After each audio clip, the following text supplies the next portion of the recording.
Hello guys, আসসালামু আলাইকুম। আজকে যে ভূমিকম্প হয়েছে, এই ভূমিকম্পে এই যে দেখো, এটা আমার ঘর, আমার বিল্ডিংয়ের মানে আধা পাকা বাড়ি। আজকে এরকম ফেটে গেছে। আসলে আজকের যে ভূমিকম্প হয়েছে খুব ভয়াবহ ভূমিকম্প। আরও অনেক জায়গায় হয়তো বেশ কিছু ধরনের ক্ষয়ক্ষতি হয়েছে। সবাই দেখে আসলে এরকম ভূমিকম্প হইলে আসলে বাংলাদেশের এবং যে কোনো যদি পুরানো ঘর থাকে আপনারা হুঁশিয়ার থাকবেন সবসময়। আসলে কখন কি হয়, এই ভূমিকম্পে অনেক বিল্ডিংয়ে ধসে পড়তে পারে, হয়তো প্রাণহানিও করতে পারে। তাই এদিকে আমরা সতর্কতা অবলম্বন করি।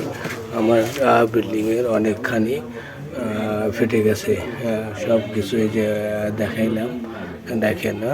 যাই হোক, বেশি সমস্যা হয় নাই, শুধু ফাটছে।